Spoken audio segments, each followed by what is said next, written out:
happening?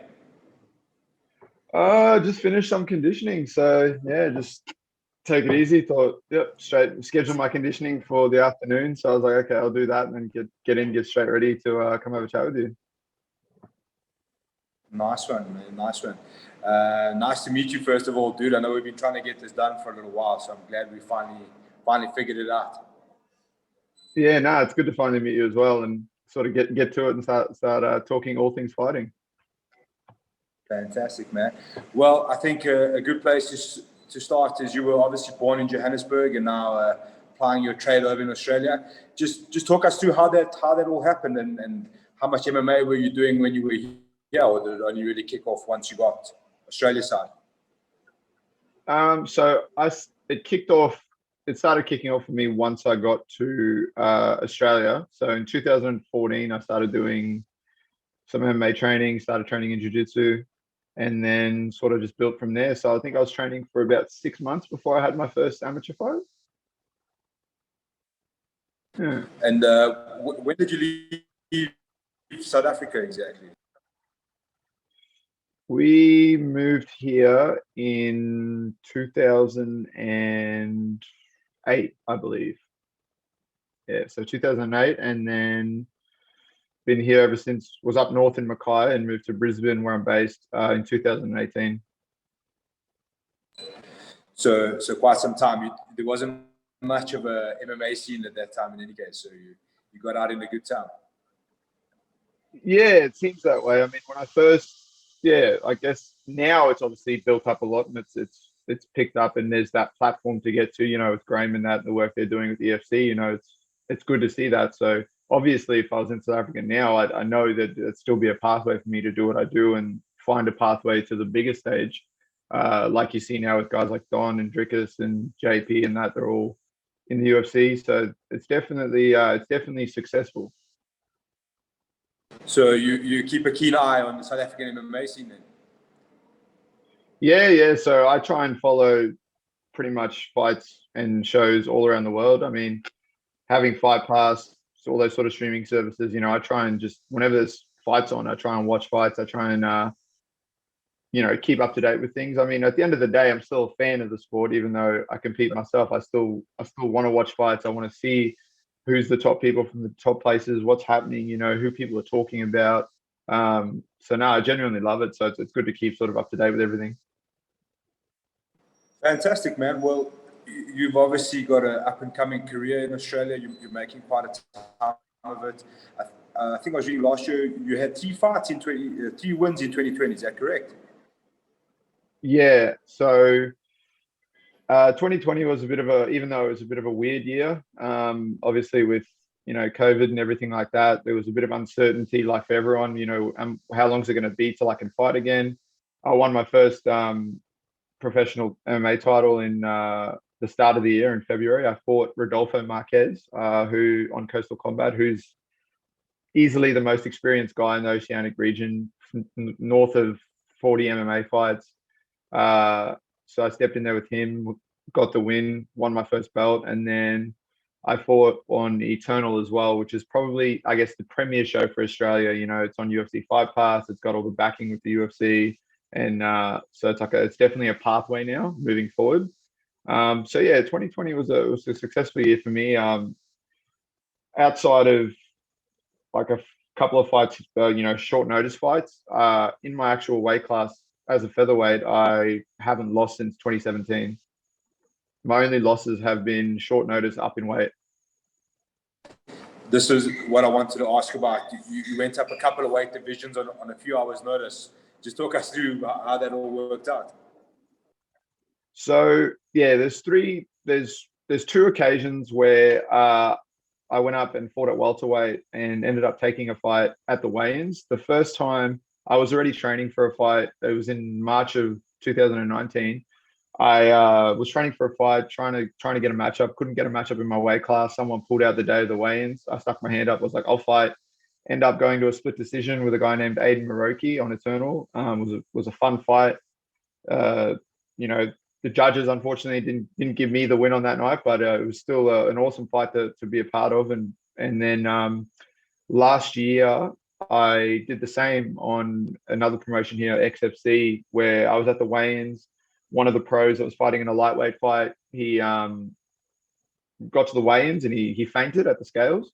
So they were like, well, we can't have this guy. We can't let him fight. He's obviously compromised from his weight cut or from something else potentially. And then I was just happened to be there supporting one of my teammates, and I just said, you know, if you need someone, I know a guy that'll fight. So I mean, and those two fights since 2017 have been the only losses that I've had.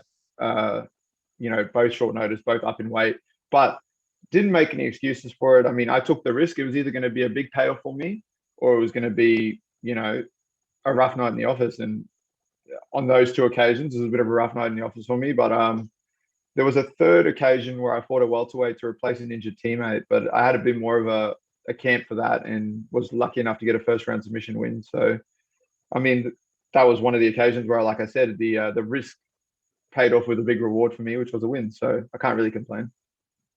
So is that like on your record now? You hold a win at welterweight and at featherweight. I'm sure there's not too many guys around the scene who have done that. No, so I guess someone that I guess was a driving force for me to take those fights up in weight, because at the time I was finding it hard to get like a match up in my actual weight class, is the current UFC featherweight champ Alex Volkanovski.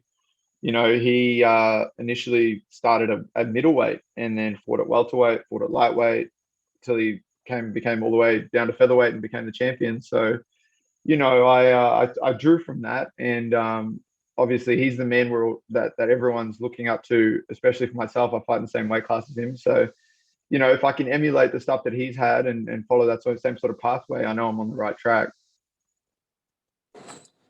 You talk about guys like Alex Volkanovski. Obviously, we're seeing a big surge in Oceanic, if you call it that, MMA. Israel Adesanya, Jimmy Crute, Alex Volkanovski, to name a few.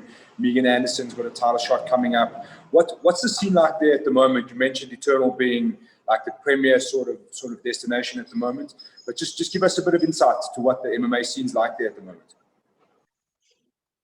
Well, I guess for myself, like I went pro in 2017, and between 2017 and now, present day, currently 2021, it's just boomed even more. Like I said, you know, it seems like everyone, all the people that are fighting here, all the gyms, all the coaches, and all the fighters, something's clicked, and it's just gone through the roof. Like even down to the amateurs, like you're seeing amateurs get in there and fight that are like have the demeanor of like world-class world champions and the talent that you're seeing. So, I mean, I guess that was always going to happen. There was that bit of a delay, but now it seems like it's caught up. But shows like Eternal and like the guys from Eternal, Cam and Ben, they've helped out a lot, because, you know, like I said, now that they've given that to made it such a platform that you want to get to, it's made everyone elevate their game and gone, well, I need to just get better. I need to do better. And then you're seeing these awesome athletes and these great fights happen because people want to be on that platform and showcase their skills to the world. Absolutely, man. It's always great to see emerging markets, and I think Australia, New Zealand, that sort of area is just flying at the moment. What about the pathway to the UFC? What's that like? We've obviously seen, like I mentioned a few names, the emergence of a few guys make it to the UFC. So how hard is it for you to breach into the UFC from where you are currently? I mean, initially there was still a bit of, I guess it was still a sort of a bit tricky. You were seeing guys initially when I first turned pro in 2017, you were seeing guys in this region having to, like, you know, be on like a 9-10 fight win streak before they even get a look. And now you're seeing, like, I guess because you have the guys that are champions and, you know, you have all those talented individuals now already fighting at that stage, I think it's made them take a look and gone, well, there's obviously talent there. It's booming. So the pathway is a lot more clear now. And, you know, there's definitely eyes on this region. So, you know, if you're a pro and your destination is to fight at that top level on the world stage, you know that you're being watched, and you know that, you know, the wins are crucial, the fights are crucial. So it's definitely a possibility. And then obviously taking them from that and, you know, fighting on those premier shows, putting on those good performances, you know that you're gonna end up in that destination because there is those eyes on there now, whereas before there might not have been as focused. Awesome, man. It's and like what I was thinking is, South Africa's got a hard road. It's very difficult. The flights are long most of the time to America, those kind of things. I know from Australia the travel is really, really difficult, but it's something you got to negate as a professional. Is that something you have in mind as a goal as an MMA fighter? Is the UFC the goal at the moment? Yeah, so for myself, it's definitely, yeah, that's definitely the goal. Like I'm not, it's not just a case of, I don't know, you see some of these people and then they get signed and then they get signed to like a top organization like the UFC or Bellator or something like that. And it's almost like that's the goal. And it's like, okay, I'm signed and that was it. For me, it's not just about that. Like I know without a doubt I'm gonna be signed to the UFC one day, very soon, hopefully. And then that's for me is when the real work starts. Like I want to be a world champion, nothing short of that. So that's my goal, to be a world champion, to possibly be the first or more than likely second South African world champion after Drickers, because I think he'll beat me there. But yeah, that's my goal, just to be a world champion. And do you think so? What's it like at the moment? I mean, obviously Australia is one of the places that's handled the COVID situation pretty well compared to the rest of the world.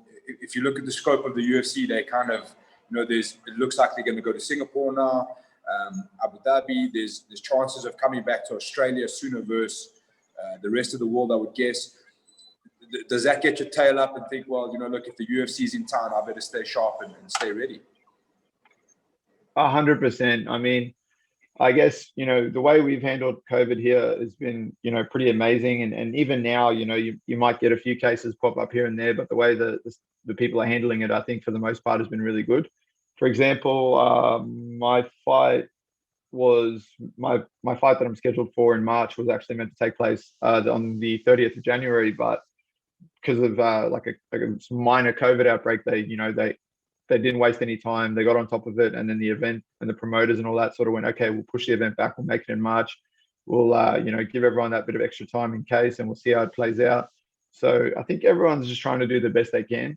For the most part, it looks like we're not going to be affected too drastically moving forward. So that's exciting. So it's going to be a big year for Australian MMA. It's going to be hopefully a big year for me. So my plan is simple. I want to try and have at least 3 fights, 3 wins, and then just be ready for whatever's next. Fantastic, man. You mentioned you got fights. I think I saw online you've got a jiu-jitsu comp coming up this month as well. Is that something you like to do? Keep active between multiple platforms? Yeah, 100%. So I try and compete in jiu-jitsu often. I try and do that sort of in between fights as much as I can.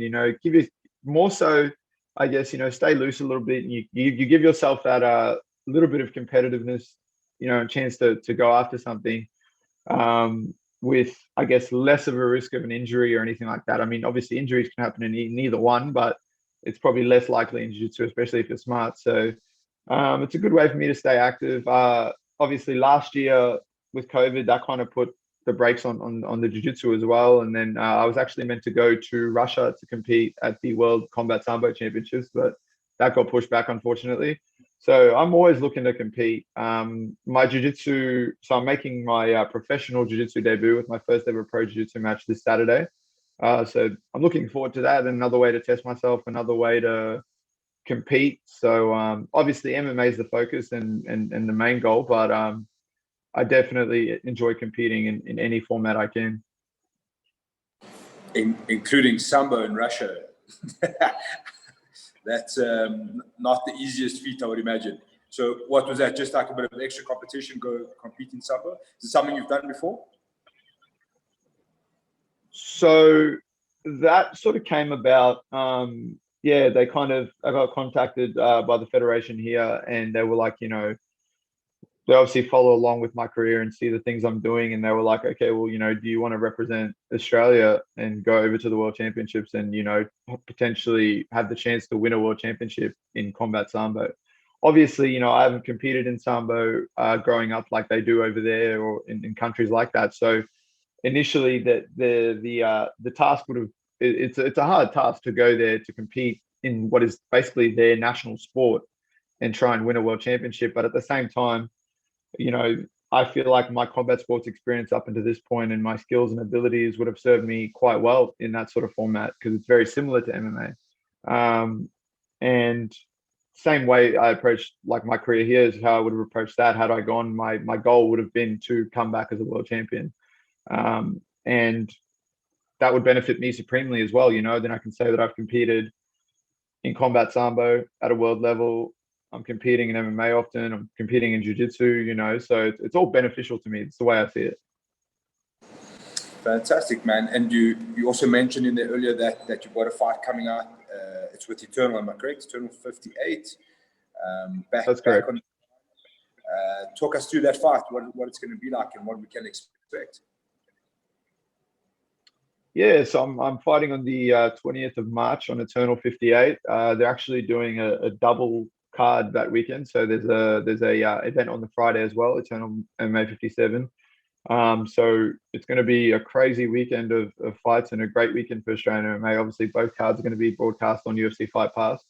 I'm fighting a man by the name of Michael Barber from Melbourne. He's based in Melbourne. He trains with some good guys down there, a couple of good UFC guys that he trains with and mixes up with. So yeah, it should be a good fight. He's obviously, I'm not taking him lightly. He's coming off a loss, but he's very game. He likes to fight. He likes to throw leather. So he likes to be up on feet striking. He likes to be in the clinch. He's one of those people that just genuinely likes to fight and has no quit.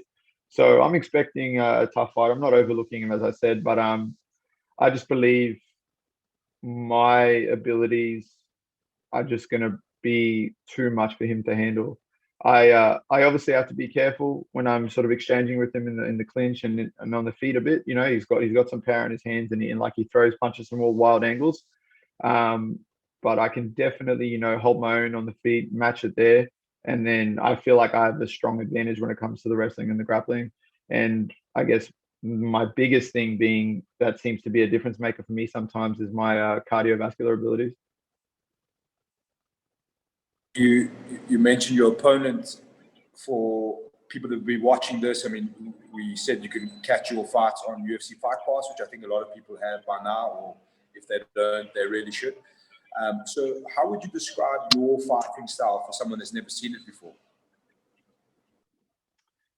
So if someone's never seen me fight, there's comparisons for my fighting style drawn to someone like on the sort of similar way that someone like Kamaru Usman, Colby Covington fights.